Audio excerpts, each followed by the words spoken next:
अगर आप भ्रष्ट हैं तो आप जेल जाएंगे। अब की रीत अलग है, अब की नीत अलग है। आखिरकार अरविंद केजरीवाल जेल क्यों गए, उन्हें गिरफ्तारी उनकी क्यों हुई, क्यों गिरफ्तार करना, फहरिस्त जारी की थी कि लालू प्रसाद जैसे व्यक्ति, उन्होंने नाम लिया था रॉबर्ट वाड्रा का, उन्होंने नाम लिया था राहुल गांधी का, लिखा था सोनिया गांधी जी का नाम, यहां तक कि मनमोहन सिंह जी को भी छोड़ा नहीं गया था, प्रणब मुखर्जी तक को छोड़ा नहीं गया था। उन सबके नाम के साथ उन्होंने फहरिस्त जारी की थी कि ये लोग जो भ्रष्टाचार में आकंठ डूबे हुए हैं, आखिर ये जेल क्यों नहीं जा रहे हैं।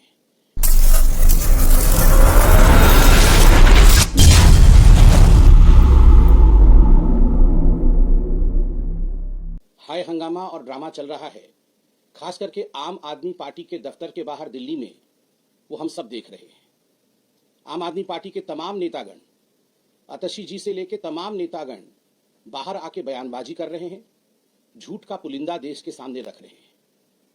आज बहुत तफसील से, बड़े पेशेंस के साथ इस पूरे मामले को भारतीय जनता पार्टी आपके सामने रखना चाहती है, ताकि दूध का दूध और पानी का पानी हो सके।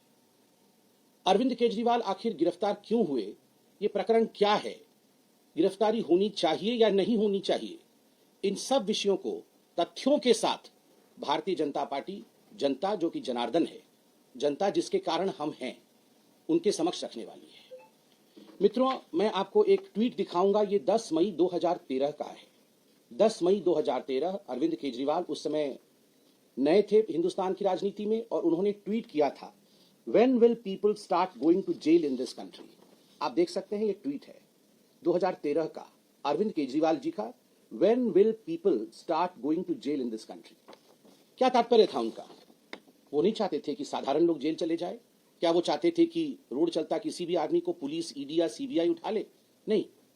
उन्होंने एक फहरिस्त जारी की थी कि लालू प्रसाद जैसे व्यक्ति, उन्होंने नाम लिया था रॉबर्ट वाड्रा का, उन्होंने नाम लिया था राहुल गांधी का, लिखा था सोनिया गांधी जी का नाम, यहां तक कि मनमोहन सिंह जी को भी छोड़ा नहीं गया था, प्रणब मुखर्जी तक को छोड़ा नहीं गया था। उन सबके नाम के साथ उन्होंने फहरिस्त जारी की थी कि ये लोग जो भ्रष्टाचार में आकंठ डूबे हुए हैं, आखिर ये जेल क्यों नहीं जा रहे हैं, इनके खिलाफ कार्यवाही क्यों नहीं हो रही है। और उसके बाद अरविंद केजरीवाल जी ने कहा, हिंदुस्तान की राजनीति को बदलने के लिए मैं मैदान में उतर रहा हूं। जहां भ्रष्टाचार होगा वहां अरविंद केजरीवाल जिस प्रकार शहंशाह उतरते थे ना रात के अंधेरे में, और कहीं पाप होता था, कहीं भ्रष्टाचार होता था, कहीं गुंडागर्दी होती थी, तो शहंशाह उसे समाप्त कर देते थे, वो जो मूवी आई थी। उसी प्रकार अरविंद केजरीवाल कुछ उस किस्म से नीचे उतरे थे कि वो शहंशाह बन के आएंगे और भ्रष्टाचार को समाप्त कर देंगे। अन्ना हजारे जैसे दिग्गजों का भी उनके ऊपर आशीर्वाद था। बाद में अन्ना हजारे जी ने ही अरविंद केजरीवाल के खिलाफ चिट्ठी लिखी। 2013 में जो प्रश्न अरविंद केजरीवाल जी ने पूछा था कि भ्रष्ट लोग जेल कब जाएंगे, आज एक मैं छोटा सा कार्यकर्ता हूं भारतीय जनता पार्टी का, मैं कह सकता हूं कि 10 वर्षों के शासनकाल में इस देश ने एक बहुत बड़ा परिवर्तन देखा। ये जो बड़े बड़े राजनेता सोचते थे कि हम कुछ भी करेंगे, करोड़ों खरबों का घोटाला कर लेंगे और हम एक परिवार की तरह रहेंगे, मैं तुम्हारा पीठ खुजाऊंगा, तुम मेरी पीठ खुजाना, और हम में से कोई जेल नहीं जाएगा, हम सब बच के रहेंगे, ये अब नहीं होने वाला है। Mister Kejriwal, people are going to jail, and if you are corrupt, people will continue to go to jail. अगर आप भ्रष्ट हैं तो आप जेल जाएंगे, टू गो टू जेल। अगर आप भ्रष्ट हैं तो आप जेल जाएंगे। अब की रीत अलग है, अब की नीत अलग है। आखिरकार अरविंद केजरीवाल जेल क्यों गए, उन्हें गिरफ्तारी उनकी क्यों हुई, क्यों गिरफ्तार करना पड़ा। लिकर स्कैम, शराब घोटाला। ये शराब घोटाला दिल्ली का क्या घोटाला है, कब शुरू होता है, इसकी टाइमलाइन और जिसे हम कहते हैं क्रोनोलॉजी क्या है। नवंबर 2021 में अरविंद केजरीवाल अनाउंस करते हैं कि हम एक न्यू एक्साइज पॉलिसी, अर्थात दिल्ली में एक नया शराब नीति लेकर आएंगे, आबकर नीति लेकर आएंगे, एक्साइज पॉलिसी, जिससे कि जो दिल्ली की एक्सचेकर है, दिल्ली का जो खजाना है, वो करोड़ों रुपए से लबालब हो जाएगा, भर जाएगा, और दिल्ली को बहुत लाभ होगा। मगर आनन फानन में, बिना कैबिनेट के अप्रूवल के और बिना सरकारी अप्रूवल के, जबकि सरकारी डिपार्टमेंट ने कहा था, एक्सपर्ट्स ने कहा था, ये जो आप एक्साइज पॉलिसी ला रहे हैं, प्राइवेटाइजेशन करने की बात कर रही है, उचित नहीं है, मत करिए, फंसोगे। ये सब कुछ ताक में रख करके फिर भी नवंबर 2021 में नई एक्साइज पॉलिसी आती है। जुलाई 2022 में दिल्ली के जो चीफ सेक्रेटरी थे, उन्होंने बड़े स्पष्ट रूप से कहा कि ये नई आबकारी नीति जो आई है, इसमें कहीं ना कहीं गड़बड़ी है, इसकी जांच होनी चाहिए। और जुलाई 2022 में ही जो लेफ्टिनेंट गवर्नर थे, उन्होंने सीबीआई की जांच की आदेश दिए।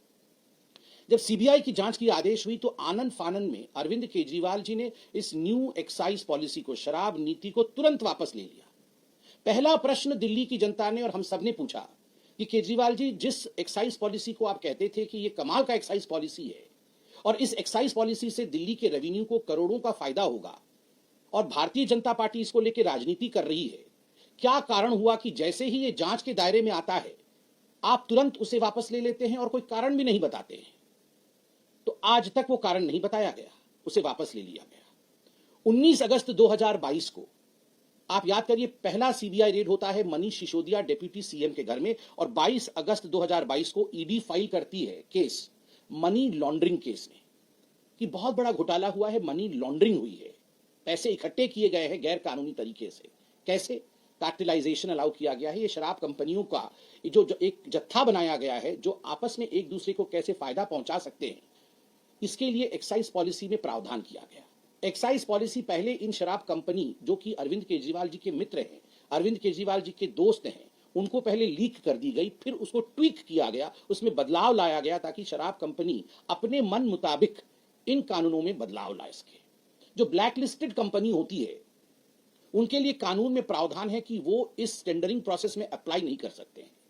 मगर बड़ा दुखद और आश्चर्यजनक विषय है कि न केवल उन्होंने अप्लाई किया अपितु उन्हें इस पूरे ठेके में शामिल किया गया। केवल इतना ही नहीं, आपको जान के आश्चर्य होगा कि यह हर कोई जानता है, वैसे आश्चर्य आजकल होता नहीं है अरविंद केजरीवाल और भ्रष्टाचार के विषय में सुनने से, जो कमीशन इन शराब ठेकेदारों का बढ़ाया गया, पहले ये 5% पे था।